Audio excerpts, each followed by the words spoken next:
9 महीने बीते, 1 साल, 2 साल, 3 साल, 14 साल बीत गए, लेकिन वह बालक वेदव्यास जी की पत्नी के कृतिका के गर्भ से बाहर आने का नाम नहीं लिया। वेदव्यास जी ने कहा, बेटा आप बाहर निकलो, तुम्हारी मां को कष्ट हो रहा है। अंदर से शुक ने जवाब दिया, मैं बाहर नहीं निकलूंगा पिताजी। क्यों? क्योंकि मुझे माया का भय लग रहा है। द्वारिका से साक्षात भगवान आए, समर्थन दिया कि हे शुकदेव, ये माया मेरी दासी है, मेरी शक्ति है, मैं तुम्हें आशीर्वाद देता हूं, माया तुम्हें स्पर्श नहीं कर पाएगी, तुम बाहर निकलो। साक्षात भगवान ने जब समर्थन दिया, तब जाकर शुकदेव गोस्वामी कृतिका के गर्भ से प्रकट हो गए। श्री शुकदेव गोस्वामी महाराज की। शुकदेव गोस्वामी का जन्म हुआ, जन्म से ही 16 साल के बालक। और भक्तों, उन्होंने सोचा, 1 सेकंड में सोच लिया, यदि घर पर 1 सेकंड भी रहा तो माता पिता में मोह माया ममता हो जाएगी, इसलिए घर को छोड़कर भाग गए।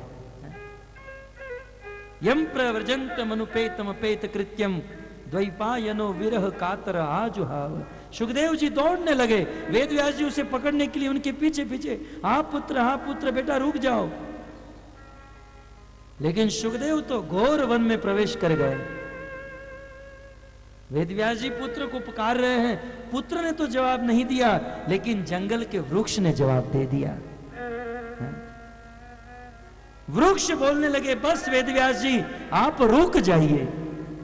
5 सुंदर सिद्धांत बताया। नदी में अगाध मात्रा में जल होता है, लेकिन नदी का जल स्वयं नदी नहीं पीती है। नदी का जल नदी के लिए नहीं होता है। गाय में बहुत दूध होता है, लेकिन गाय अपना दूध कभी नहीं पीती है। जैसे नदी का जल नदी के लिए नहीं होता है, दूसरों के लिए होता है, गाय का दूध दूसरों के लिए होता है, वैसे संतों के पुत्र अपने लिए नहीं, वो तो जगत का उद्धार के लिए होते हैं। संतों के वहां जब पुत्र का जन्म होता है तो वो तो जगत के कल्याण के लिए होता है। और दूसरों की क्या बात करें, हम वृक्ष को कोई देख लीजिए, वृक्ष अपना फल स्वयं थोड़ी ना खाते हैं। जैसे वृक्ष कभी अपना फल स्वयं नहीं खाते हैं, वैसे संतों के पुत्र जो होते हैं स्वयं अपने लिए नहीं, वो तो परायों के लिए होते हैं। और इसी को तो संत कहते हैं। पर उपकार वचन मन काया। गरुड़ जी ने जब काकभूषणी जी को पूछा कि हे काकभूषणी जी, बताइए संत किसे कहते हैं, साधु महात्मा किसे कहते हैं? तब काकभूषणी जी उत्तर देते हैं, पर उपकार वचन मन काया, संत सुभाव सहज खगराया। संत सुभाव सहज खगराया। हे खगराज, हे खगों के देवता गरुड़, संत किसे कहते हैं? कहते हैं पर उपकार वचन मन काया। जो अपने वचन से, वाणी से, मन से और कर्म से मात्र दूसरों का उपकार करे, दूसरों के लिए ही जिनका जीवन, उनको संत कहा जाता है, उनको महात्मा कहा जाता है। जो दर दर भटकते हैं डोनेशन की किताब लेकर और अपनी जेब भरते हैं, उसे संत नहीं कहते हैं। साधु का वस्त्र पहन लेने से, साधु का वेश पहन लेने से कोई साधु नहीं बन जाता। जिनका जीवन दूसरों के लिए होता है उसे साधु कहते हैं, संत कहते हैं। वेदव्यास जी आप वापस लौट जाइए, आप तो संत हैं और आपका पुत्र आपके लिए नहीं, वो तो जगत का उद्धार के लिए। वेदव्यास जी वहां से वापस लौट गए और घोर वन में शुकदेव जी ब्रह्म ज्योति में अपना ध्यान करने लगे। जन्म से शुकदेव गोस्वामी ब्रह्मवादी थे। ब्रह्म ज्योति का ध्यान करने लगे और ब्रह्मानंद की समाधि लग गई, समाधि में स्थित हो गए। भक्तों, ब्रह्मानंद का अर्थ बोल तो देते हैं ब्रह्मानंद, इसका अर्थ जानते हैं क्या होता है? इस संसार में जितना भी दुख है, जब कोई व्यक्ति जगत के समस्त दुखों से मुक्त हो जाता है और जब सुख की अनुभूति, वास्तविक सुख की, हमको जो सुख की अनुभूति हो रही है ना, वो वास्तविक सुख नहीं, वो तो दुख निवृत्ति की अवस्था है? लगातार दुख दिया जा रहा है और माया के द्वारा दुख को जब रोका जाता है तो हमें लगता है कि हमें बहुत सुख मिल गया, लेकिन वो सुख नहीं, वो तो दुख निवृत्ति की अवस्था। ब्रह्मानंद का सुख माने परम आनंद। ब्रह्म समाधि में बैठ गए, परम आनंद का आस्वादन करने लगे। उसी समय उस वन में वेद व्यास जी के कुछ शिष्य भागवत के श्लोक का उच्चारण कर रहे थे। अहो बकीयम स्तन कालकूटम जिंगासयापा यदपि यसाधवी लेभे गतिम धात्री उचितां ततोव्यम कंबा दयालुं शरणं ब्रजेम। अहो बकीयम स्तन कालकूटम और बरहा पीड़म नटवर वपु कर्णयो कर्णिकारम। भक्तों ध्यान से सुनिए, वेदव्यास जी के कुछ शिष्य जिस जंगल में सुखदेव समाधि में स्थित थे, छुप कर बैठे थे, उसी जंगल में भागवत के इन दो श्लोक का उच्चारण करने लगे। एक श्लोक में भगवान की कृपा का वर्णन और दूसरे श्लोक में भगवान कृष्ण की सुंदरता का वर्णन। कृपा का वर्णन क्या था? बोले पूतना नाम की राक्षसी बकासुर की बहन बकी अपने स्तन पर कालकूट नाम का विष लगाकर गोकुल में कृष्ण को मारने के लिए गई थी, लेकिन उस पूतना को कृष्ण ने अपने धाम में धात्री की गति, माता की गति प्रदान कर दी। बताओ, जो पूतना कृष्ण को मारने के लिए आई, उन पूतना को कृष्ण ने अपनी मां बना लिया। इस संसार में इससे बड़ा दयालु कृपालु और कौन हो सकता है? कृष्ण की कृपा का वर्णन, चरम सीमा, और कृष्ण के रूप का वर्णन। सुखदेव समाधि में बैठे थे और अपने कर्ण में कृष्ण की कृपा का और कृष्ण के गुण का वर्णन जब गया, सुखदेव की समाधि टूट गई, क्योंकि भागवत की इस श्लोक में कृष्ण के इस गुण में जो सुख था वह ब्रह्म समाधि में नहीं था। भागवत के इस श्लोक में और कृष्ण के गुण में इतना आनंद मिला कि ब्रह्म समाधि को छोड़ दिए और विकलने लगे, तड़पने लगे कि ये ध्वनि कहां से आ रही है, खोजने लगे सुखदेव गोस्वामी। और जो लोग गा रहे थे उनको पकड़ लिया। बोले इतना सुंदर श्लोक, इतना सुंदर वर्णन आपको किसने सिखाया? उन्होंने कहा हमारे गुरुदेव ने सिखाया। बोले आपके गुरुदेव क्या मुझे भी ये सिखाएंगे? बोले हाँ। बोले आपके गुरुदेव के पास मुझे लेकर जाओ। ये दोनों लेकर गए और जाकर पता चला गुरुदेव अपने खुद के पिता ही बैठा है। वेद व्यास जी उनके गुरु थे। सुखदेव जी ने कहा कोई बात नहीं, चाहे पिता ही सही, गुरु। सुखदेव जी ने अपने पिता को गुरु समझकर उनसे भागवत का अध्ययन किया। वेद व्यास जी ने सुखदेव गोस्वामी को भागवत का अध्ययन कराया और भागवत का अध्ययन कराने के बाद, भागवत पढ़ने के बाद सुखदेव गोस्वामी फिर संसार में विचरण करने लगे। एक स्थान पर ज्यादा देर तक नहीं रुकते थे। आगे ये बात आई, स गोदोहन काल मात्रेण गृहेषु गृह मेदिनाम। जितने समय तक गाय का दोहन किया जाता है, गाय को दोहने में कितना समय लगता है? 20 मिनट, 15-20 मिनट। जितने समय तक गाय को दोहा जाता है उतने समय तक सुखदेव गोस्वामी एक स्थान पर खड़े रहते थे। पानी बहता भला, संत चलता भला। तो सुखदेव गोस्वामी विचरण कर रहे हैं, तो आइए सुखदेव गोस्वामी को विचरण करने दीजिए, क्योंकि अब इस सुखदेव का मिलन हमारी कथा में गंगा के तट पर परीक्षित के साथ होगा। यह कथा नैमिषारण्य में सूत गोस्वामी 88,000 ऋषि मुनियों को सुना रहे हैं और कथा सुनते सुनते 88,000 ऋषि मुनियों में प्रधान शौनक जी जो थे सबसे प्रधान थे। इसलिए भागवत के प्रथम स्कंद के 12वें श्लोक के प्रथम स्कंद के 12वें अध्याय के प्रथम श्लोक में कहते हैं, श्री शौनक उवाच अश्वत्थाम्नोपसृष्टेन ब्रह्मर्षिष्णोरुतेजसा उत्तरायाहतो गर्भ इषेनाजीवित पुनः तस्य जन्म महाबुद्धे कर्माणि च महात्मनः निधनं च यथावासी प्रेत्य गतवान्यथा तदिदं श्रोतुमिच्छामो गदितुं यदि मन्यसे ब्रूहीण श्रद्धानानां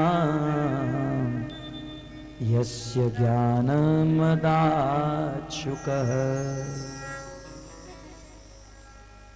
88,000 ऋषि मुनियों में प्रधान श्री शौनक जी सूत गोस्वामी को प्रश्न पूछ रहे हैं, जिज्ञासा कर रहे हैं। भक्तों, जब सूत गोस्वामी नैमिषारण्य में आए, नैमिषारण्य में 88,000 ऋषि मुनि 1,000 वर्ष तक यज्ञ करने का अनुष्ठान किए।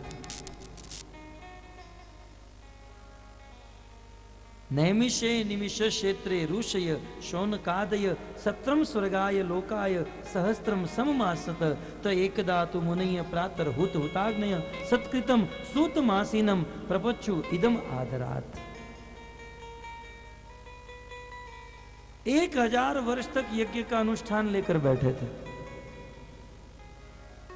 अब अनुष्ठान तो ले लिया, लेकिन अन्य जो ऋषि मुनि थे उनको चिंता होने लगी कि यार 1,000 वर्ष तक हम लोग यहाँ रहेंगे, 1,000 वर्ष तक हमको कौन खिलाएगा, कौन पिलाएगा, पहनने के लिए वस्त्र कौन देगा। ये सब साधु लोग चिंता करने लगे। जैसे आज भी लोग चिंता करते हैं, 7 दिन तक ब्यावर खास में कथा सुनने जाएंगे तो ऑफिस में कौन जाएगा है? सब लोग कन्हैयालाल जी, बाबूलाल जैसे थोड़ी होते हैं।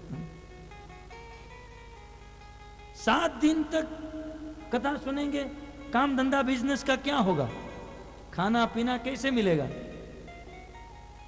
ऐसी चिंता नैमिषारण्य के ऋषि मुनियों को होने लगी। तब उस समय उन ऋषि मुनियों के बीच में जो सबसे प्रधान थे, भार्गव वंश में इनका जन्म हुआ था।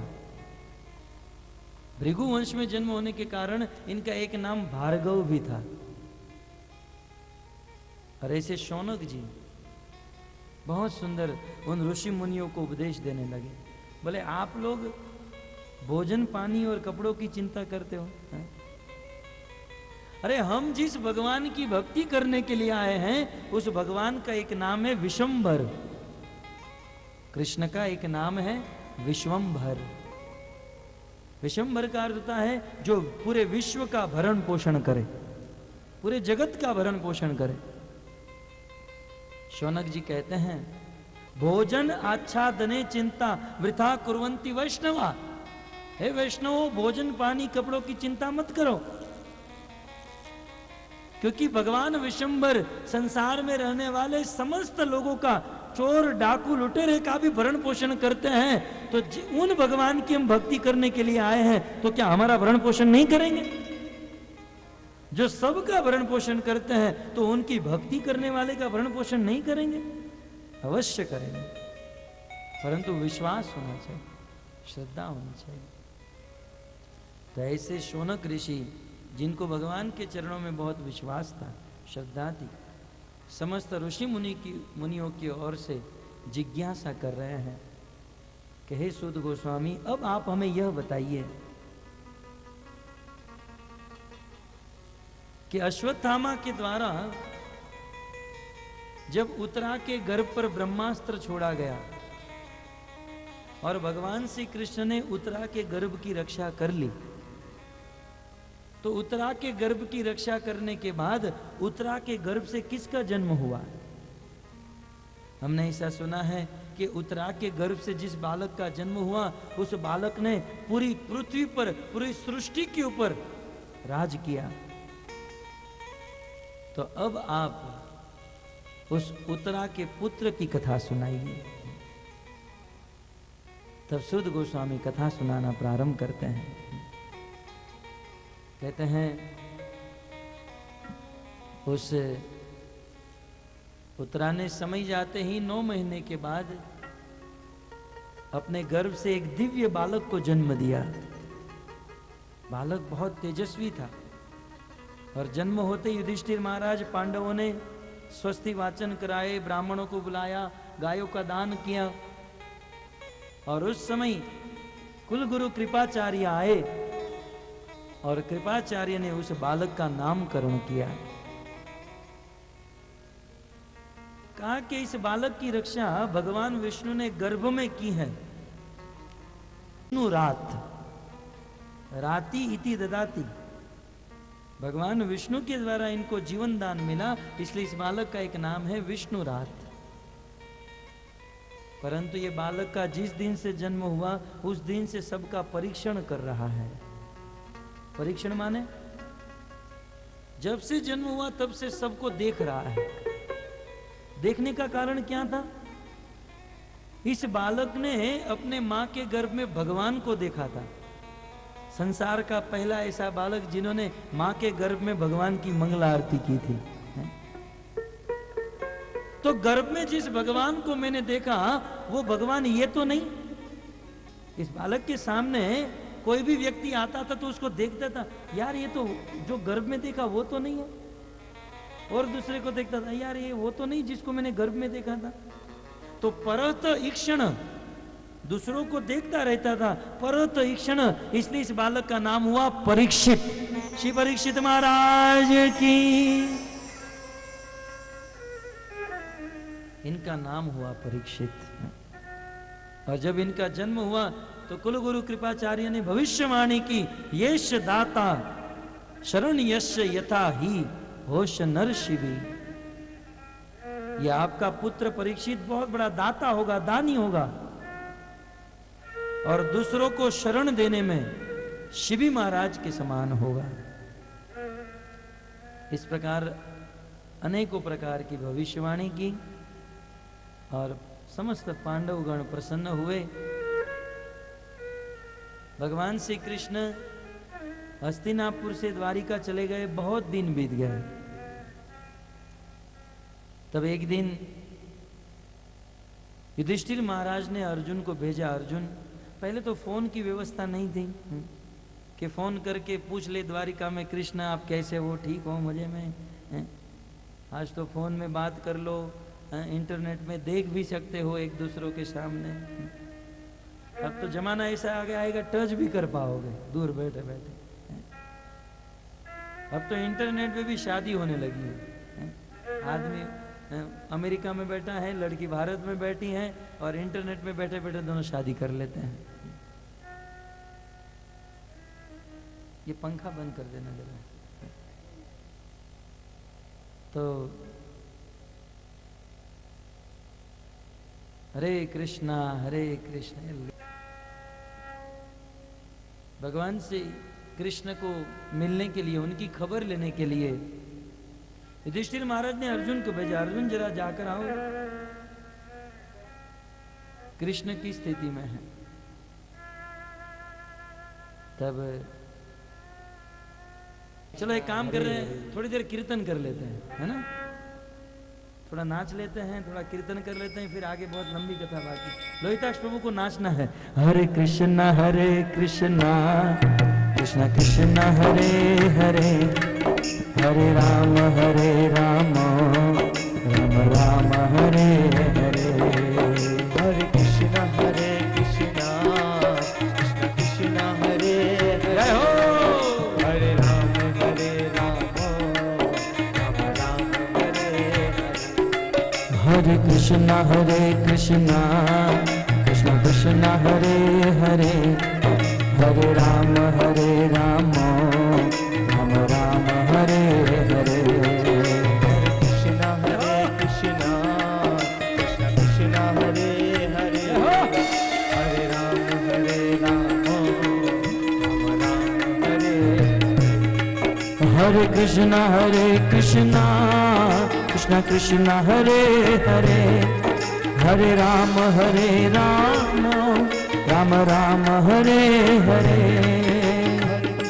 हरे कृष्ण कृष्ण कृष्ण हरे हरे, हरे राम राम हरे हरे। हरे कृष्णा कृष्णा कृष्णा हरे हरे, हरे राम राम हरे हरे। प्रेम से गाइए, प्रेम से नाचिए। हरे राम जय हो। राम हरे हरे कृष्णा कृष्णा कृष्णा हरे हरे, हरे राम राम राम हरे हरे। हरे कृष्ण हरे कृष्णा कृष्णा कृष्णा हरे हरे, हरे राम राम राम हरे हरे। हरे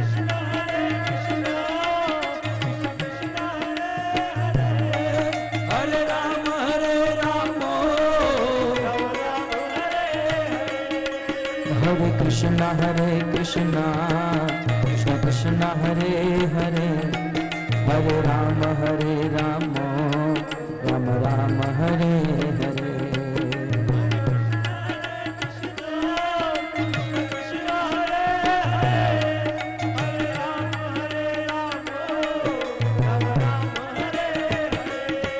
हरे कृष्णा कृष्णा कृष्णा हरे हरे, हरे राम राम हरे हरे। हरे कृष्ण कृष्ण हरे हरे, हरे राम राम हरे हरे। हरे कृष्णा कृष्णा हरे हरे, हरे राम राम हरे हरे। हरे कृष्ण कृष्ण हरे हरे, ओ प्रेम से गाइए। हरे कृष्णा कृष्णा कृष्णा हरे हरे, हरे राम राम राम हरे हरे। हरे कृष्ण कृष्ण हरे हरे, हरे राम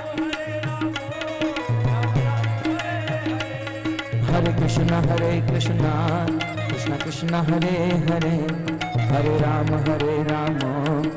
राम हरे हरे।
बरसाने में देखा, तेरा श्याम हमने बरसाने में देखा, राधा तेरा श्याम हमने बरसाने में देखा, तेरा श्याम हमने बरसाने में देखा।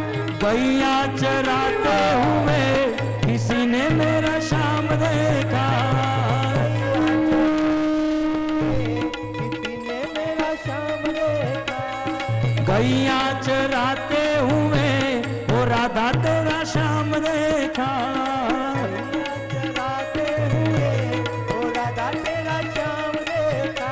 हाँ राधा ढूंढ रही किसी ने मेरा श्याम देखा, राधा ढूंढ रही किसी ने मेरा श्याम देखा, राधा तेरा श्याम हमने वृंदावन में देखा, राधा तेरा श्याम हमने वृंदावन में देखा, राधा तेरा श्याम हमने वृंदावन में देखा, तेरा श्याम हमने वृंदावन में देखा। माखन चुराते हुए वो राधा तेरा श्याम देखा, माखन चुराते हुए ओ राधा तेरा श्याम देखा, हाँ माखन चुराते हुए वो राधा तेरा श्याम देखा, माखन चुराते हुए ओ राधा तेरा श्याम देखा, राधा ढूंढ रही किसी ने मेरा श्याम देखा, राधा ढूंढ रही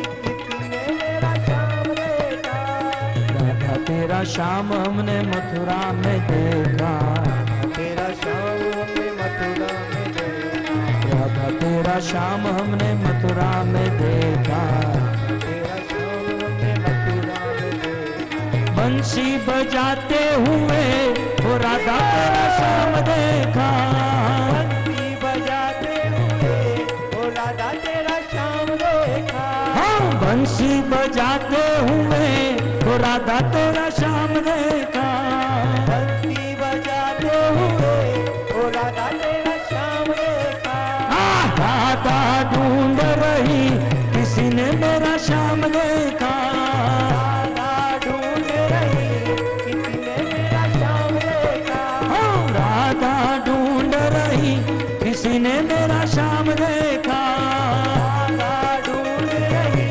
किसी ने मेरा श्याम देखा, हरे कृष्णा कृष्ण कृष्ण हरे हरे, हरे राम राम राम हरे हरे, हरे कृष्णा कृष्ण कृष्ण हरे, प्रेम से everybody, हरे राम जय हो।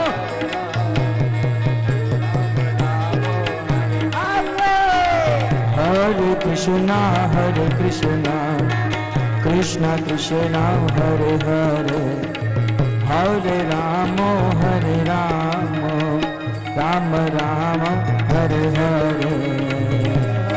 बाबूलाल आइए आइए आइए आइए आइए, जय हो। प्रेम से नाचिए। देखिए मैं नहीं कहता हूँ, इतना सुंदर कीर्तन होता है और जो लोग नाचते नहीं हैं उनके पाँव में दर्द आ जाता है। कुछ लोग कहते हैं ना मेरे पाँव में वाह हो गया है, कमर में दर्द, घुटनों में दर्द, उनके पाँव कट जाते हैं जो लोग कीर्तन में नाचते नहीं है। प्रेम से नाचिए।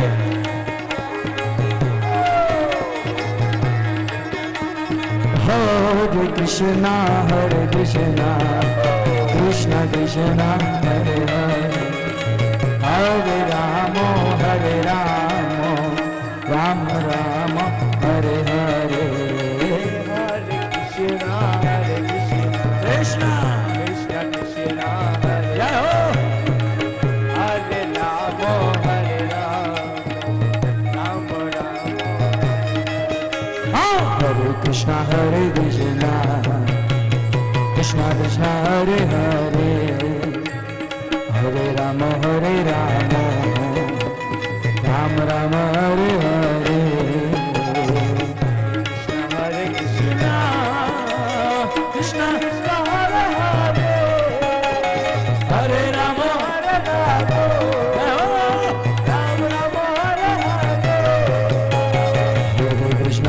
कृष्णा कृष्णा कृष्णा हरे हरे हरे राम राम राम हरे हरे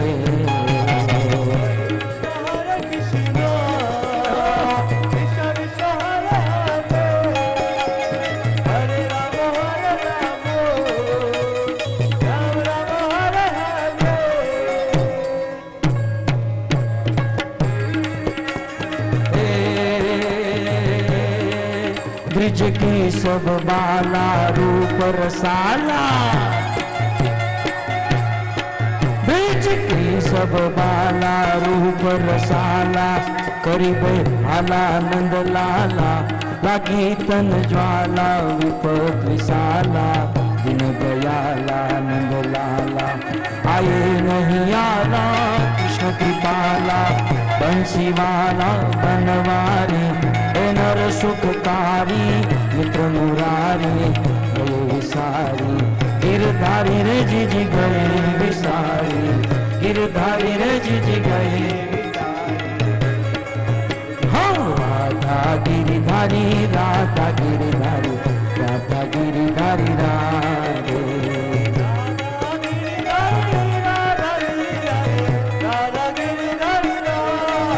जय जय प्रभुपाद प्रभुपाद प्रभुपाद प्रभुपाद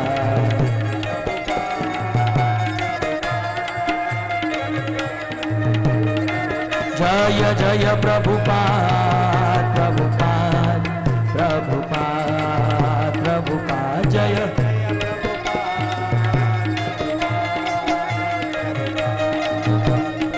भुवन मंगल हरिनाम संकीर्तन की श्रील प्रभुपाद की निताय गौर प्रेमानंदे। सब लोग अपने अपने स्थान पर फिट हो जाइए। अनुज अर्जुन को द्वारिका में भगवान कृष्ण के पास भेजते हैं। अर्जुन द्वारिका गए हैं, जाकर देखा तो भगवान इस धराधाम को छोड़कर स्वधाम वैकुंठ चले गए हैं। अर्जुन वापस लौटे हैं। यहां युधिष्ठिर महाराज को अनेकों प्रकार के अपशुकुन होने लगे, मूर्तियों में से अश्रु निकलने लगे, भयानक सियार और कुत्तों की आवाज होने लगी, पृथ्वी पर भूकंप होने लगे, खून की बारिश होने लगी। महाराज युधिष्ठिर के बाम अंग फड़कने लगे और हृदय में अनेकों प्रकार के कंपन होने लगे। अर्जुन वापस लौटे हैं। अर्जुन रोते हुए महाराज युधिष्ठिर के पास आए और कहने लगे, भैया अनर्थ हो गया। क्या हुआ अर्जुन? बोले, हमारे प्रभु कृष्ण हमें छोड़कर चले गए हैं, अपने धाम वापस चले गए। इतना सुनते ही युधिष्ठिर महाराज ने अपने मन में तय कर लिया। युधिष्ठिर महाराज ने सोच लिया कि यदि भगवान इस पृथ्वी पर नहीं है तो मैं भी इस पृथ्वी पर नहीं रहूंगा।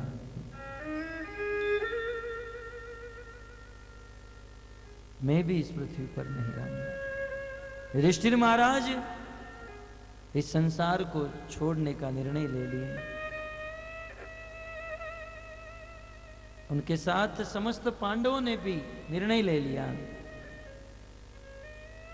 पांचों पांडव, द्रौपदी हिमालय के मार्ग से होते हुए स्वर्गारोहण करते हुए भगवान को प्राप्त हो गए।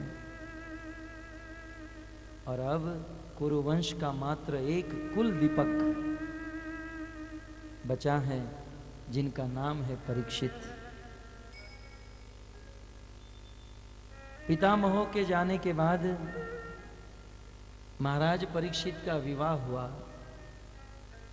राजा उत्तर की पुत्री इरावती के साथ। इरावती से विवाह करके महाराज परीक्षित को 4 संतान की प्राप्ति हुई।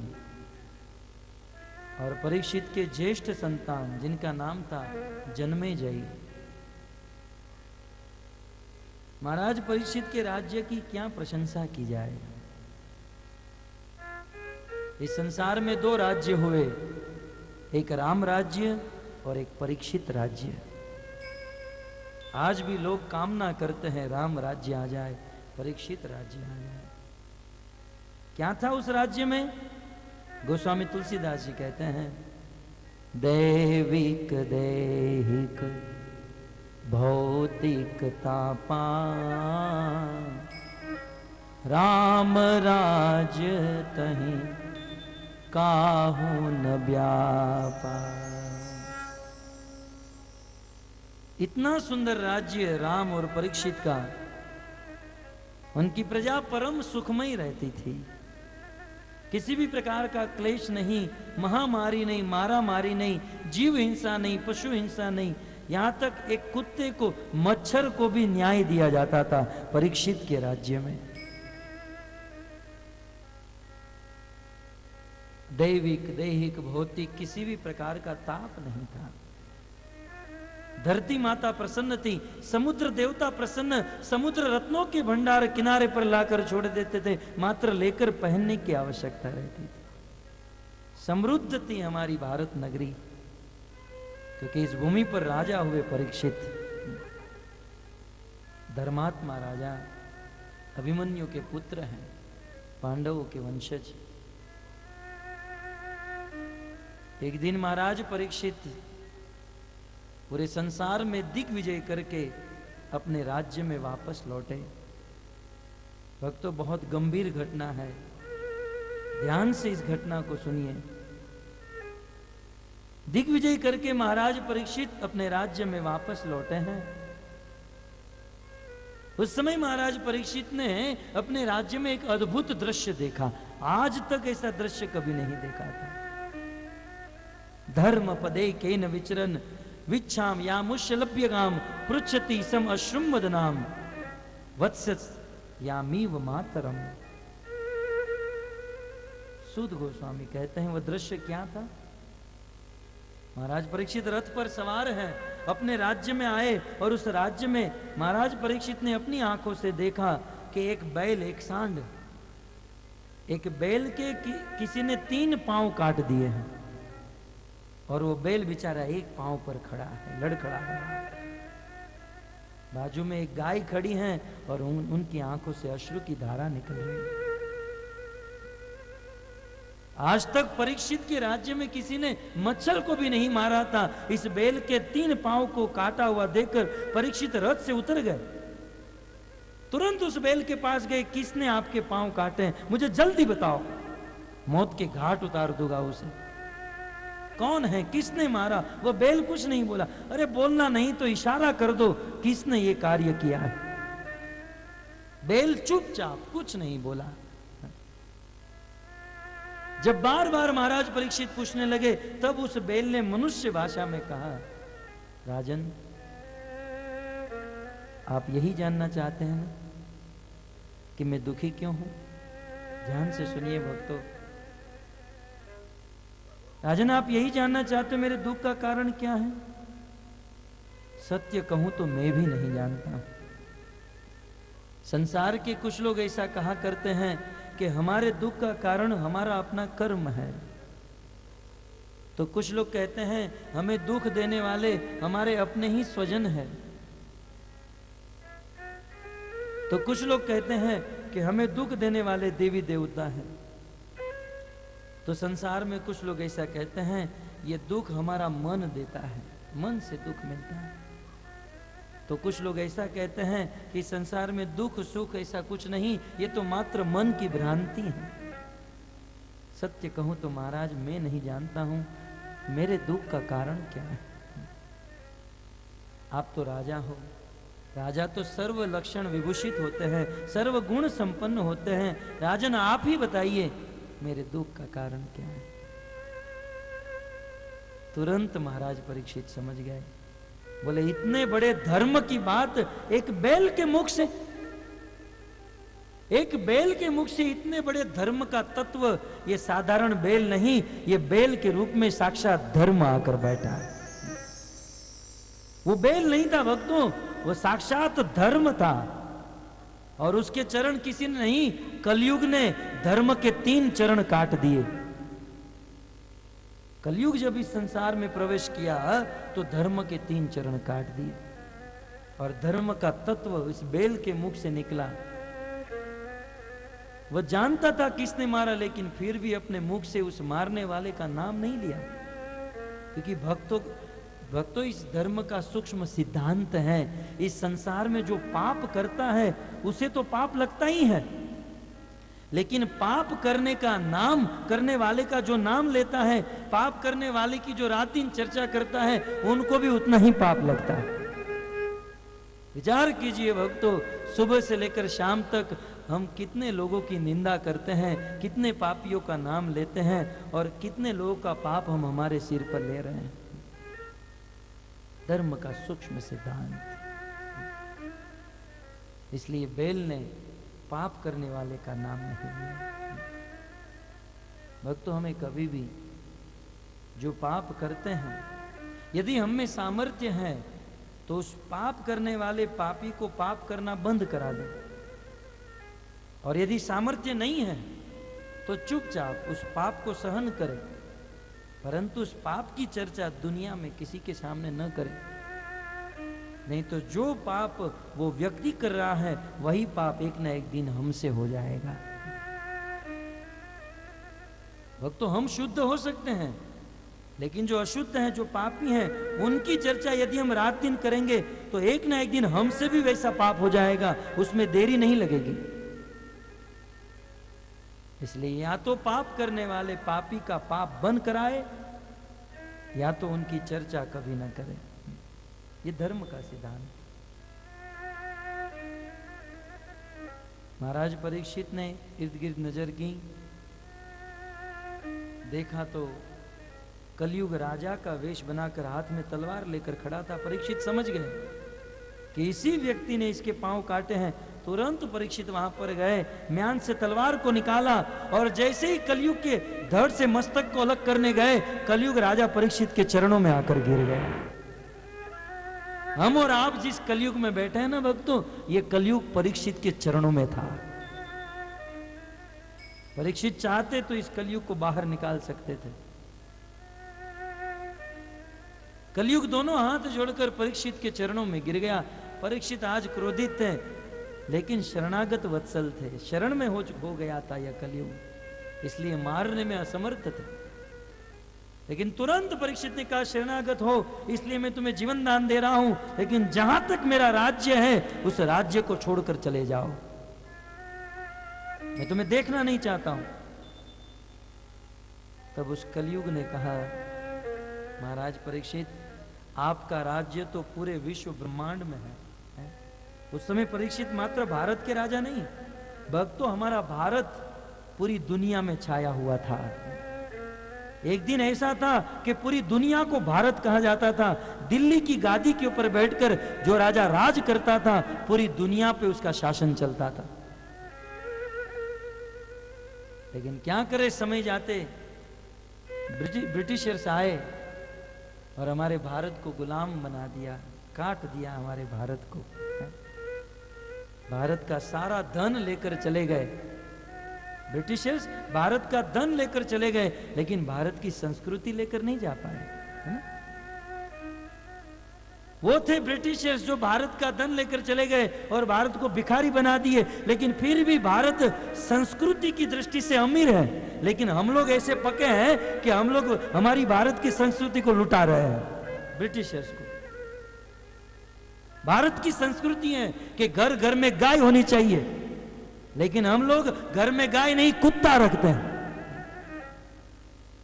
ये भारत की संस्कृति नहीं है। गाय की सेवा करना ये भारत का धर्म है। हाँ, जीवों के ऊपर दया होनी चाहिए, लेकिन कुत्तों की सेवा करने से दूसरा जन्म कुत्ते का ही होगा। मैं जब बाबूलाल के घर पे आया तो मेरा पहला उद्देश्य ये था कि टाइगर को मुक्त करना है कैसे भी करके। 7 दिन में इस घर से टाइगर को निकालना है? बाकी सब दूसरी बात है। सिद्धांत है भागवत का, भगवत गीता का, कि आप जिसके साथ रहते हो, जिसका स्मरण करते हो, मरने के बाद ऐसा शरीर प्राप्त होता है। गाय के साथ रहोगे तो गाय का गुण आएगा, कुत्ते के साथ रहोगे कुत्ते का गुण आएगा। और आपको प्रकट देख सकते हैं, आज से 50-100 वर्ष पहले लोगों का स्वभाव कैसा था। गांव में किसी दूसरे के घर पे कोई मेहमान अतिथि आए हैं तो घर से लोग जाते थे और उसको जबरदस्ती अपने घर पर लेकर आते थे। आप हमारे घर पर आइए, हमारे घर पर भोजन किए बिना मत जाइए। क्यों प्रभु जी? ठीक बात है ना, ये सही बात है ना।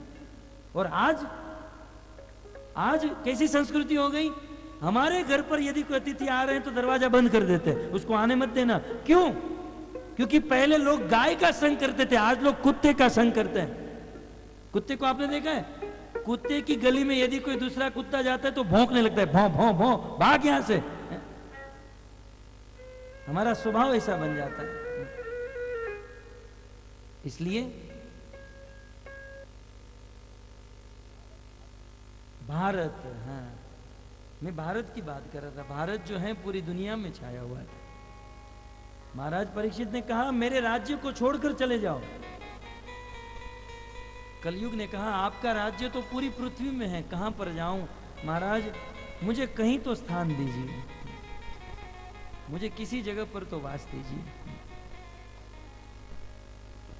तब परीक्षित ने, ध्यान से सुनिए, महाराज परीक्षित ने कलयुग को इस पृथ्वी में 4 जगह पर स्थान दिया। मैं भागवत का श्लोक बोल रहा हूं। अभ्यर्थी तस्तदा तस्मै स्थानानि कलये ददो धूतं पानं स्त्रियः सूना यत्र अधर्म चतुर्विधा। ये तो संस्कृत में हो गया, ये तो किसी को समझ में भी नहीं आया, लेकिन इसको अब मैं हिंदी में आपको समझा रहा हूं। बस यही भागवत कथा है, संस्कृत के श्लोकों को आपके सामने हिंदी में प्रस्तुत कर रहा हूं। इसमें हमारे जेब की अपनी कोई बात नहीं है, है? कुछ लोग कहते हैं ना, भाषण देते हैं, मेरे मन में ऐसा लगता है कि ऐसा करना चाहिए। तेरे मन में जो हो रहा है ना, तेरी पत्नी को नहीं हो रहा है? तेरे मन की बात तेरे घर वाले नहीं मानते, हम क्यों माने? या हमारे आपके मन की और हमारे आपकी बुद्धि की बात नहीं, यहां तो भागवत की बात हो रही है। ये तो श्रील प्रभुपाद जी की परंपरा में शुद्ध भागवत दिया जा रहा है। संसार में लोग भागवत बोलते हैं, लेकिन भागवत से ज्यादा दूसरा ही कुछ चलता रहता है। यजमानों की प्रशंसा, श्रोताओं की प्रशंसा। कुछ लोग रात देख रहे होंगे कि प्रभु जी कब हमारा नाम लेंगे। हम कोई चारण और भाट नहीं है, किसी की प्रशंसा करना हमारा उद्देश्य नहीं। हमारा एक ही उद्देश्य, भागवत का शुद्ध ज्ञान इस जनता को प्राप्त हो जाए और उनके जीवन में सुख ही सुख आ जाए। और वक्तों कभी कभी सत्य कड़वा भी होता है, तो आप हमें क्षमा कीजिएगा, परंतु हमारा तो भाव एक माँ के समान है।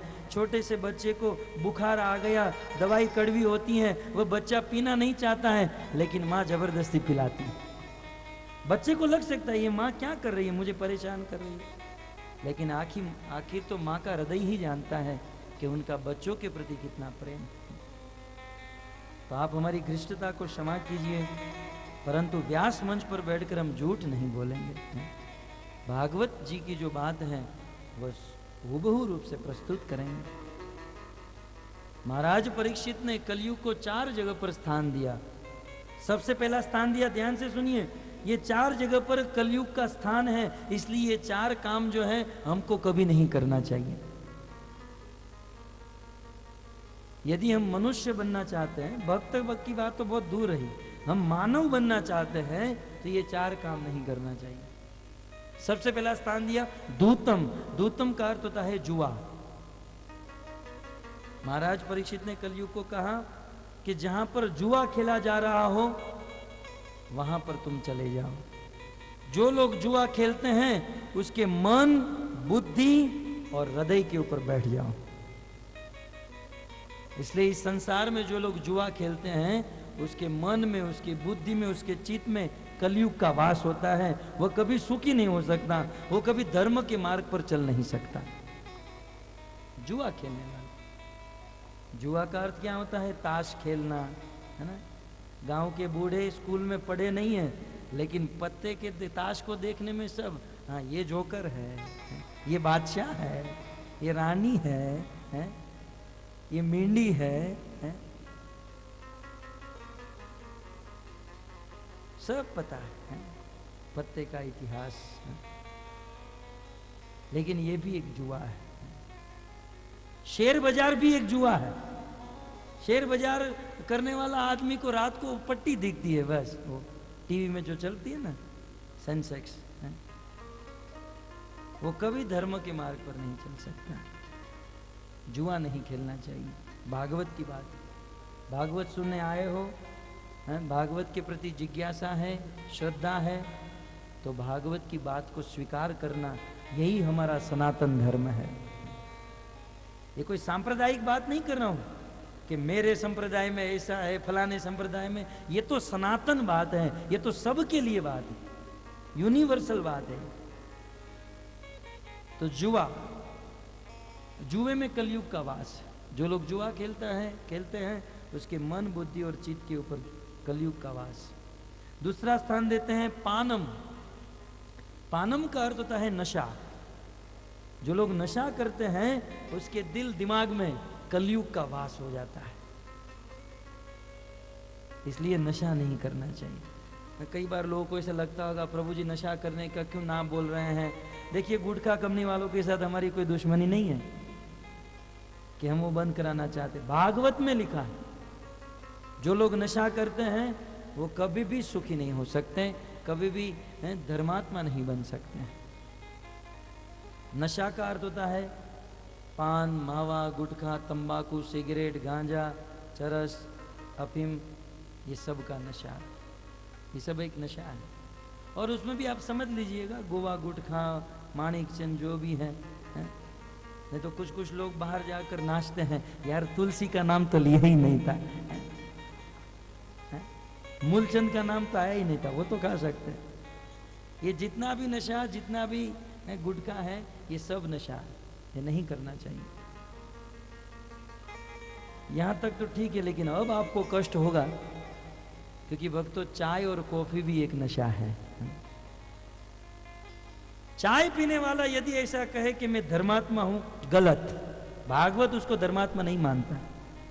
आप अपने आप को धर्मात्मा बोल सकते हो, परंतु भागवत और भगवान चाय, कॉफी और ये नशा करने वाले को धर्मात्मा नहीं मानते हैं, क्योंकि चाय भी एक नशा है। आप लोग कहोगे चाय एक नशा, चाय के बिना तो हमारी आंख नहीं खुलती है, तो इसका अर्थ हुआ ना, चाय के बिना आंख नहीं खुलती, इसका अर्थ है कि उनका एक नशा हो गया। आपको नहीं पीना चाहिए, चाय नहीं पीनी चाहिए। यदि भगवान को प्राप्त करना है, सतमार्ग पर चलना है, अब ज्यादा छोड़ने के लिए नहीं कह रहे हैं, बस इतनी सी चीज छोड़ दीजिए, आप सतमार्ग पर चल सकते हैं। भक्ति करने की योग्यता आप में आ सकती है, नहीं तो भक्ति नहीं हो पाएगी। चाय नहीं पीनी चाहिए। कुछ लोग कहेंगे प्रभु गुटखा तो ठीक है, लेकिन चाय की तो मंजूरी दीजिए,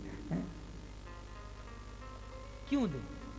कुछ लोग तो ऐसा भी कहते हैं, इसके पहले हमने बहुत भागवत कथा सुनी और भागवत कथाकार बहुत अच्छा प्रवचन किए, लेकिन ऐसी बात तो कभी नहीं किए, वो लोग भी चाय पीते थे।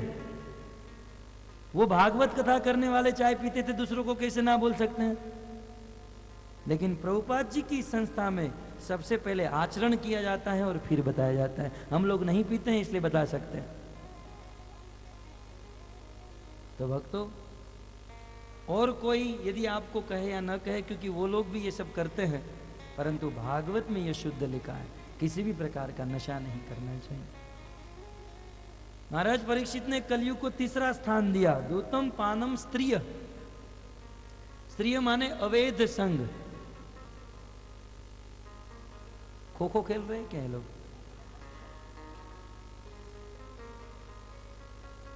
अवैध संग, अवैध संग अर्थात कोई पति अपनी पत्नी के अलावा किसी पराई स्त्री के साथ सहवास करता है, या कोई स्त्री अपने पति के अलावा किसी पराये पुरुष के साथ सहवास करती है, वहां पर कलयुग का वास है। और चौथा स्थान दिया सुना। सुना का अर्थ होता है अखाद्य वस्तु। भगवान ने भागवत गीता वेदों में ऐसी वस्तु बताई जो मनुष्य को नहीं खानी चाहिए, और उनमें से सबसे पहला है मांस, मच्छी, अंडे। ये सब मनुष्य के लिए नहीं बने हैं। जो लोग मांस, मच्छी, अंडे इत्यादि खाते हैं वहां पर कलयुग का वास होता है, उसे दिलो दिमाग में कलयुग बस जाता है। और साथ ही साथ प्याज और लहसुन में भी कलयुग का वास है। देखिए प्याज और लहसुन भी बड़े तमोगुणी हैं। अतः ये सब भागवत में लिखा है, आप पढ़कर समझ सकते हैं। अतः ये चार चीज नहीं करनी चाहिए। ये चार चीज जो लोग कर रहे हैं और ऐसा दावा करते हैं मैं भक्त हूं, कल से अपने आप को भक्त मत मानना, क्योंकि भागवत उसे भक्त नहीं कहता है। भक्त बनने के लिए कितनी योग्यता? ये चार योग्यता जो जीवन में कभी नहीं होनी चाहिए। और इन चार में से कोई एक भी पाप कर रहा है तो वो भक्त तो नहीं, वो मनुष्य भी नहीं है, वो मानव भी नहीं। इसलिए कम से कम मनुष्य बनने के लिए ये चार चीज को छोड़ दीजिए। मांसाहार छोड़ना है, प्याज लहसुन छोड़ना है, नशा छोड़ना है जिसमें चाय कॉफी इत्यादि, और जुआ छोड़ना है, और अवैध संग छोड़ना है। क्योंकि ये चार चीज में महाराज परीक्षित ने कलयुग को वास दे दिया। इस प्रकार कलयुग उस दिन से लेकर आज तक ये चार चीज में रहता है। भक्तों मनुष्य बहुत अच्छा है, लेकिन इस चार में से एक भी वस्तु को करने लगता है तो उसके अंदर कलयुग आ जाता है। फिर वह कलयुग अनेकों पाप करा देता है। ये चार पाप सारे पापों की जननी है। व्यक्ति अनेकों पापों में उलझ जाएगा यदि ये चार पाप करते रहेगा। यदि ये चार चीज बंद कर दी, संसार में कोई पाप नहीं होगा। सारे पाप यहीं से शुरू होते हैं। इसलिए ये चार काम नहीं करने चाहिए। आप लोग बुद्धिमान हो, इस पर ज्यादा व्याख्या करने की आवश्यकता नहीं, क्योंकि आप लोग ये चार पाप नहीं करते होंगे, और यदि करते हैं तो आज से बंद कर दोगे ऐसी आशा रखता हूं। हरे कृष्णा हरे कृष्णा राम राम हरे और हरे। नवल परिवार को तो ये सब बंद करना ही है। और जिन लोगों को अनुष्ठान लेना है तो भागवत के अंतिम दिन में हम यहाँ पर बुलाएंगे, हाथ में जल देकर अनुष्ठान कराएंगे, और फिर जीवन में एक नए दिन का प्रारंभ करेंगे। हरे कृष्णा। तो इस प्रकार महाराज परीक्षित ने कलयुग को चार जगह पर स्थान दिया। महाराज परीक्षित अपने राज्य में वापस चले गए। धीरे धीरे समय बीतता गया। एक दिन की बात, महाराज परीक्षित मृगड़ा करने के लिए, शिकार करने के लिए वन में गए। गर्मी के दिन थे, घोर वन में चले गए, और वन में जाकर उनको प्यास लग गई। आजू बाजू में जलाशय ढूंढा परंतु नहीं मिला। समीक ऋषि का एक आश्रम था, वहां आश्रम में गए तो महाराज परीक्षित का किसी ने स्वागत नहीं किया। समीक ऋषि ध्यान में बैठे थे। परीक्षित राजा ने देखा ये वास्तव में ध्यान में बैठे हैं कि ध्यान का नाटक कर रहे हैं। ये देखने के लिए महाराज परीक्षित ने एक मरा हुआ सांप वहां पर पड़ा था, उसे उठाकर समीक ऋषि के गले में रख दिया। समीक ऋषि फिर भी ध्यान में बैठे रहे। परीक्षित समझ गए कि सच्चे साधु हैं। महाराज परीक्षित वहां से चले गए, लेकिन किसी एक व्यक्ति ने इस दृश्य को देख लिया। वे तोड़कर समीक ऋषि का एक पुत्र था जिसका नाम था श्रृंगी। श्रृंगी के पास जाकर ये सारी बात बताई, और श्रृंगी ने देखे बिना सोचे बिना महाराज परीक्षित को श्राप दे दिया। सोचे समझे बिना श्राप दे दिया धर्मात्मा महाराज परीक्षित को।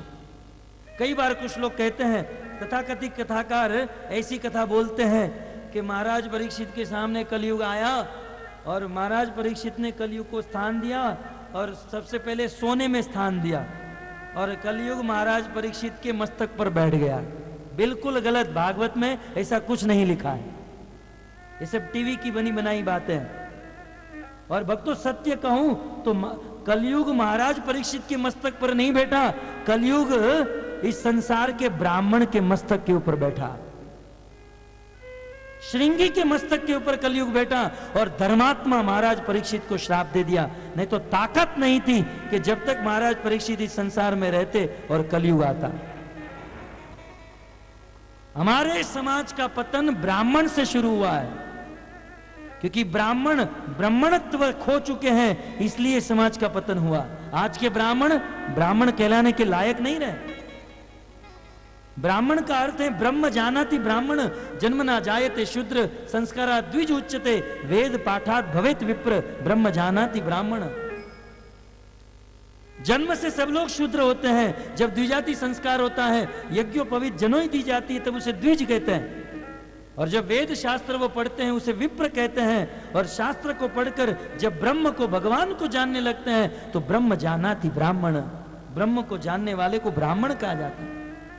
ब्राह्मण का कार्य है समाज में स्वयं ज्ञान ग्रहण करे और समाज के लोगों को ज्ञान देकर समाज को शुद्ध करे।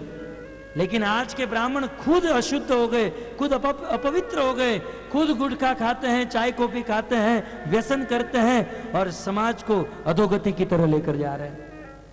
और भक्तों, आज के ब्राह्मणों का पतन हुआ है और इसीलिए हमारे जैसे वैश्य को, व्यापारी को ब्राह्मणों के मंच पर बैठना पड़ रहा है।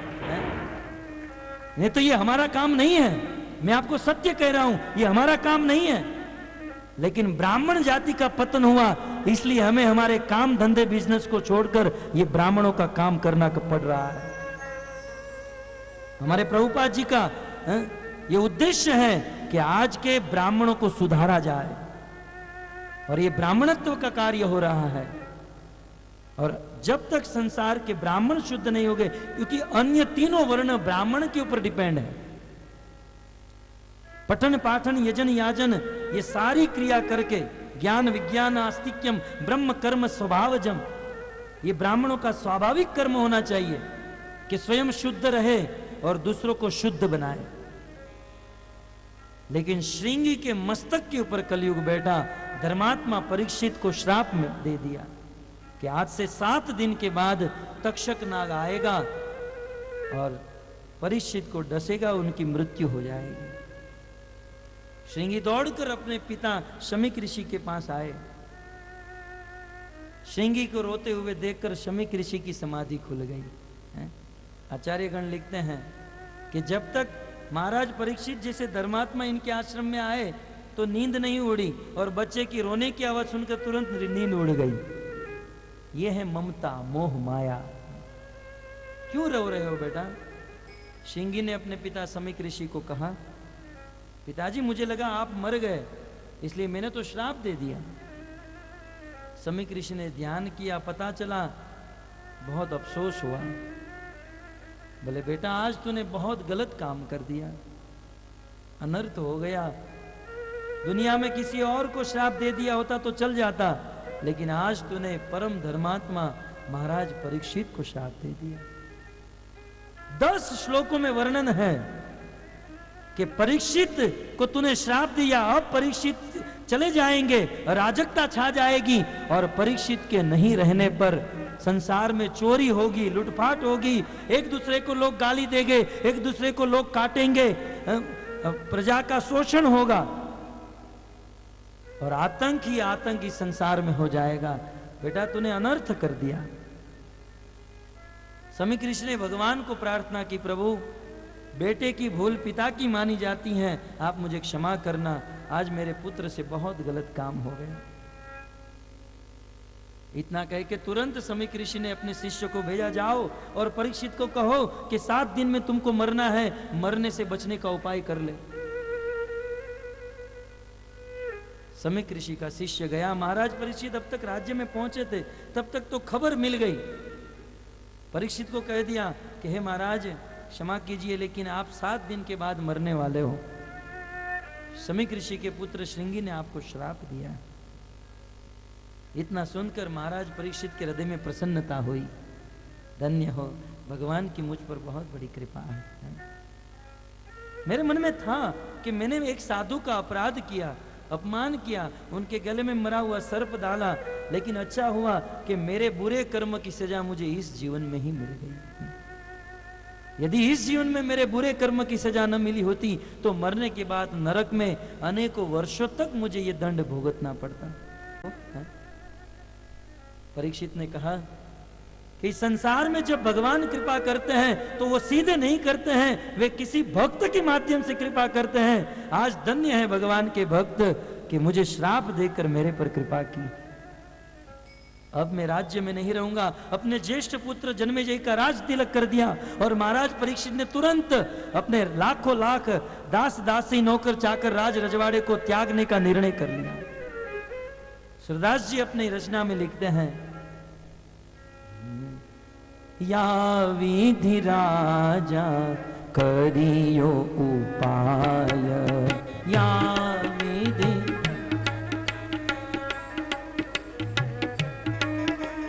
राज साज सबही को नारी।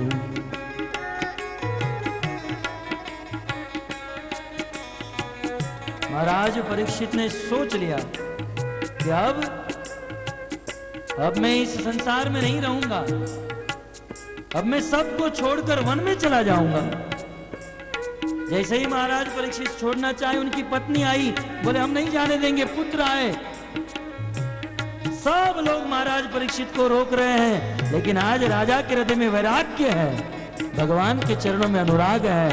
अब किसी के रोकने से रुकने वाले नहीं। महाराज परीक्षित चलने लगे। राजा चलत चले सब लोग,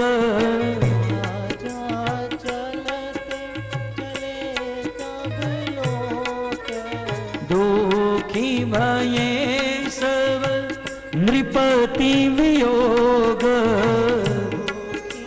ये सब नृपति वियोग, नृपति सुर सर के तट आई।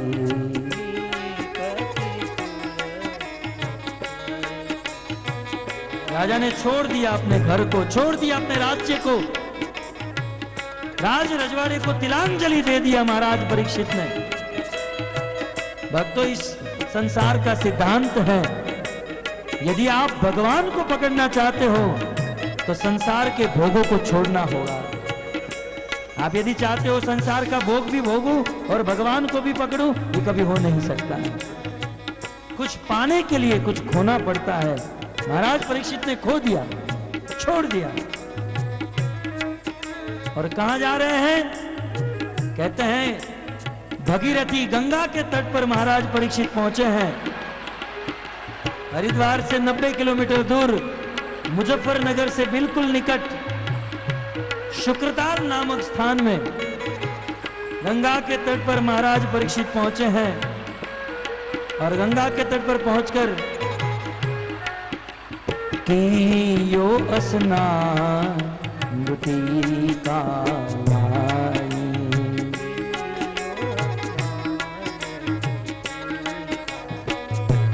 महाराज परीक्षित गंगा में स्नान किए, गंगा की बालू को अपने शरीर पर लगाए, जीर्ण वस्त्र को धारण कर लिए और अब गंगा जल को हाथ में लेकर महाराज परीक्षित संकल्प कर रहे हैं। तो ये भक्ति का लक्षण है। अनुकूल्यस्य संकल्प प्रतिकूल्यस्य वर्जनम। भगवान को प्राप्त करने के लिए जो अनुकूल है उसको स्वीकार करना, प्रतिकूल को त्याग देना। आज महाराज परीक्षित गंगा जल को हाथ में लेकर संकल्प कर रहे हैं। बोले, हे गंगा देवी, आज मैं संकल्प कर रहा हूं, 7 दिन मुझे जीना है, 7 दिन तक मेरी मृत्यु होने वाली है, 7 दिन के बाद मैं मरूंगा। तो आज से 7 दिन तक मैं भोजन नहीं करूंगा, आज से 7 दिन तक मैं जल ग्रहण नहीं करूंगा, और आज से 7 दिन तक मैं एक घड़ी निद्रा भी नहीं करूंगा।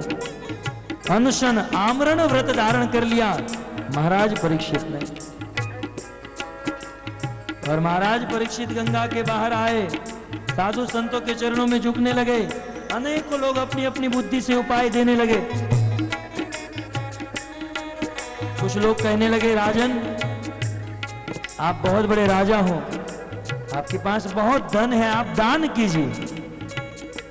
राजा परीक्षित ने कहा, दान करने से पुण्य मिलता है और पुण्य करने से स्वर्ग मिलता है।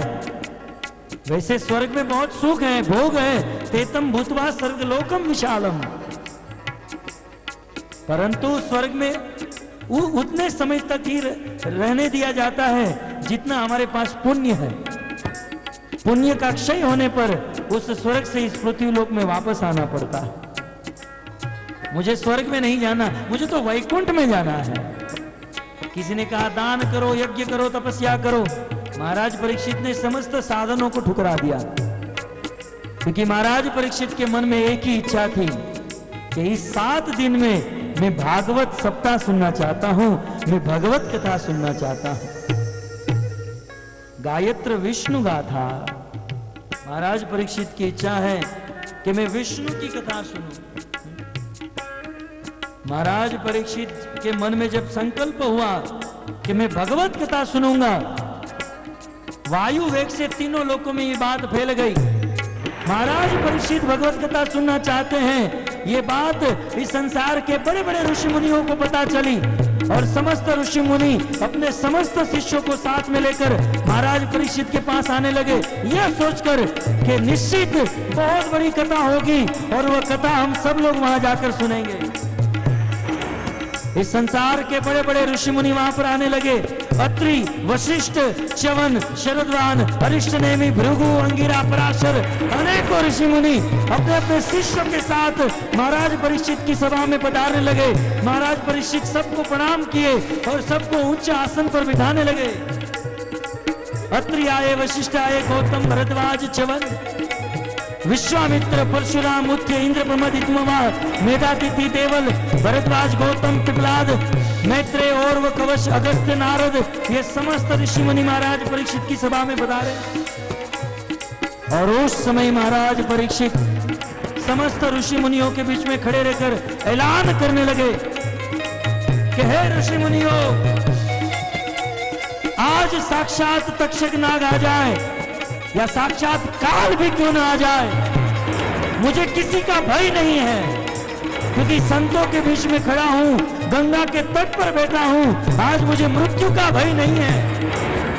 बस मेरी आप सबके चरणों में एक ही प्रार्थना है कि आप मुझे भगवान कृष्ण की कथा सुनाइए, गायत्र विष्णु गाथा। लेकिन भक्तों, वहां पर जितने भी ऋषि मुनि थे, कथा बोलने के लिए नहीं, कथा सुनने के लिए आए थे। उस सभा में सन्नाटा छा गए, सन्नाटा छा गया। महाराज परीक्षित सुनना चाहते हैं, सुनाने वाला कोई नहीं।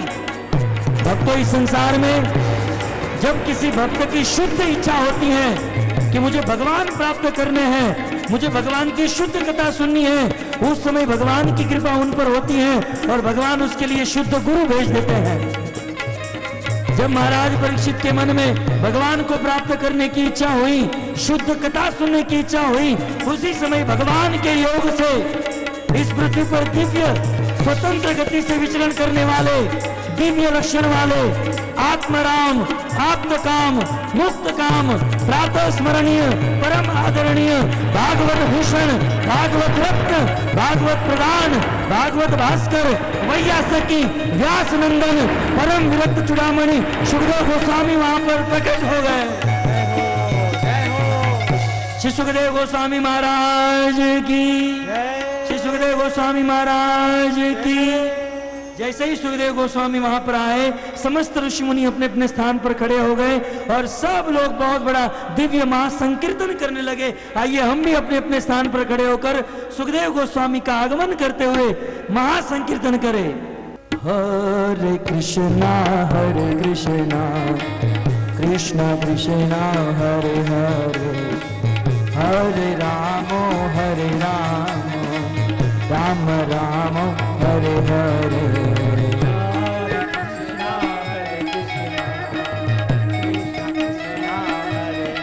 जय हो, प्रेम से नाचिए। आज हमारे गांव में सुखदेव गोस्वामी आए हैं। आज हमारी कथा में परम विरक्त चूड़ामणि का आगमन हुआ है। बड़े प्रेम से नाचिए, गाइए। सुखदेव तुम्हारी जय जय हो, सुखदेव तुम्हारी जय जय हो, सुखदेव तुम्हारी जय जय हो, सुखदेव तुम्हारी जय भैया सखी तुम्हारी जय जय हो, भैया सखी तुम्हारी, सखी तुम्हारी जय जय हो।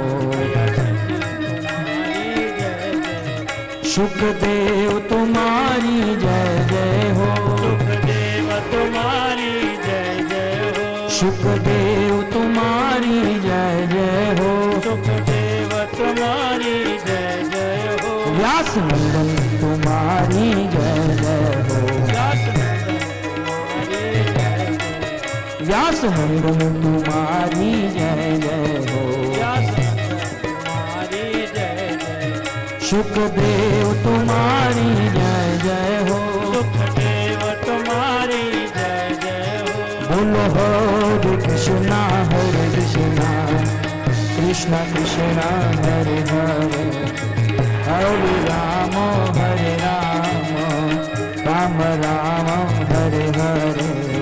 हरे कृष्णा, जय हो।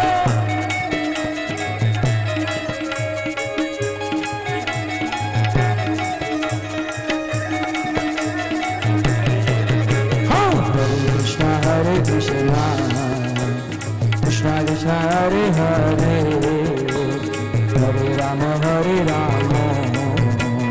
राम राम हरे हरे। हरे कृष्णा कृष्णा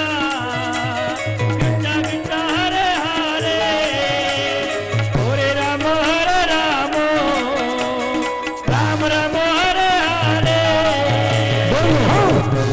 हरे कृष्णा कृष्ण कृष्ण हरे हरे, हरे राम राम हरे हरे। हरे कृष्णा कृष्णा कृष्णा हरे हरे, हरे राम राम राम हरे हरे। हाँ, हरे कृष्णा कृष्ण कृष्ण हरे हरे, हरे राम राम हरे हरे। हरे कृष्णा कृष्णा कृष्णा हरे हरे, हरे राम राम हरे हरे। हाँ, हरे कृष्णा कृष्ण कृष्ण हरे हरे, हरे राम राम हरे हरे। हरे कृष्णा कृष्णा कृष्णा हरे हरे, हरे राम राम हरे हरे। हाँ, हरे कृष्णा कृष्ण कृष्ण हरे हरे, हरे राम राम हरे हरे। हरे कृष्णा कृष्णा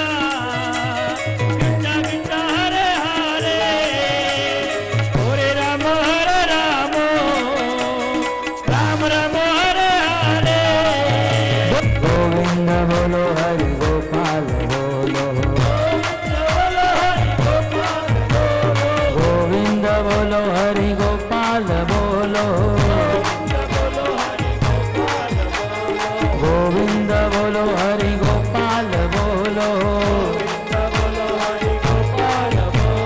गोविंद बोलो गोपाल बोलो, गोविंद बोलो गोपाल बोलो। राधा रमण हरि गोविंद बोलो,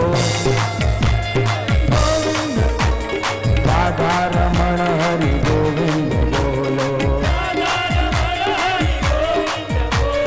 राधा रमण हरि गोविंद बोलो। हरे कृष्णा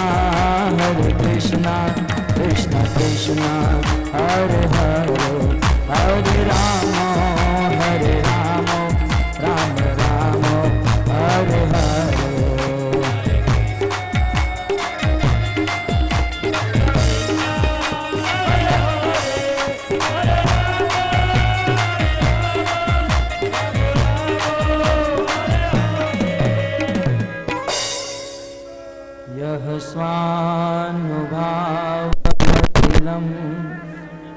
श्रुतिसार में कम अध्यात्मदीपमतिते तीर्षतां तमोन्धम् संसारिणां करुणया पुराणगुह्यम् तं यासशोनुमुपया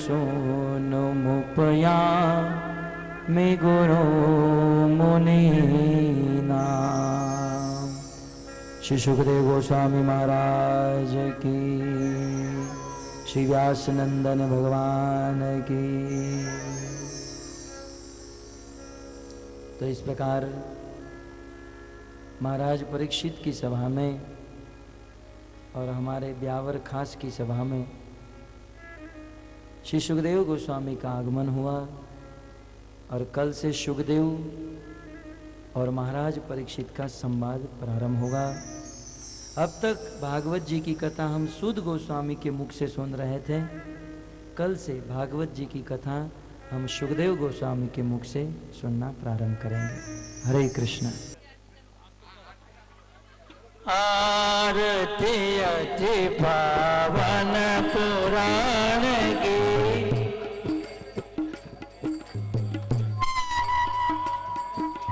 धर्म भक्ति विज्ञान कान की,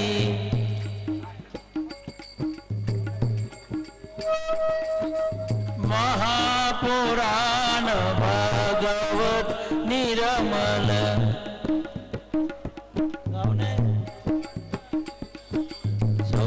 मुख विनित निगल गल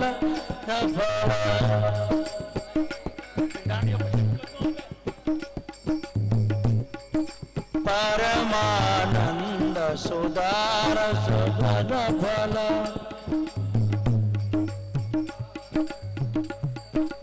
लीला रति रस रस निदान की, लीला रति रस रस निदान की। आरती अति पावन पुराण की, आरती अति पावन पुराण की। कलिमल मथनि कृपा निधि नाशनी, कलिमल मथनि ताप निवारिणी, जन्म मृत्यु भय भय भय हारिणी, जन्म मृत्यु भय भव भय हारिणी। सेवत सतत सफल सुखकारिणी, सेवत सतत सकल सुखकारिणी। सुमहोर श्री हरि सरित ज्ञान की, सदी हरि चरित गान की। आरती अति पावन पुराण की, आरती अति पावन पुराण की। विषय विलास विमो अविनाशनी, विषय विलास विमोह विनाशिनी, विमल विराग विवेक विकासनी, विमल विराग विवेक विकासिनी। भगवत रसभ प्रकाशनी, भगवत तत्व रहस्य प्रकाशिनी, परम ज्योति परमात्मा ज्ञान की, परम ज्योति परमात्मा ज्ञान की। आरती अति पावन पुराण की, आरती अति पावन पुराण की।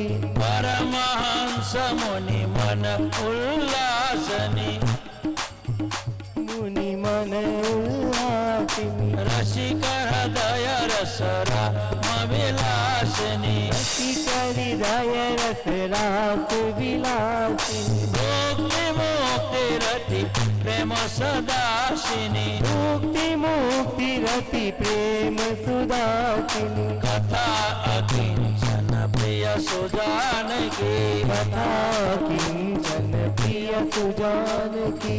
आरती अति पावन पुराण की, आरती अति पावन पुराण की। धर्म भक्ति विज्ञान गान की, भक्ति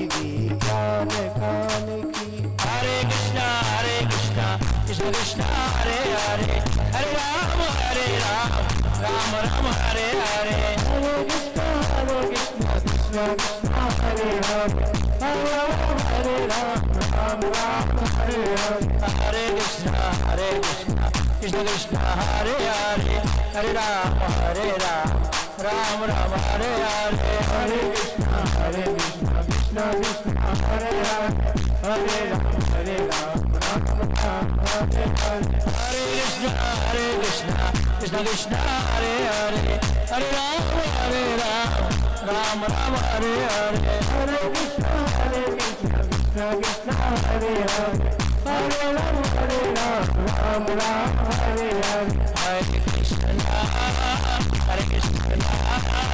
Krishna Krishna, Hare Hare.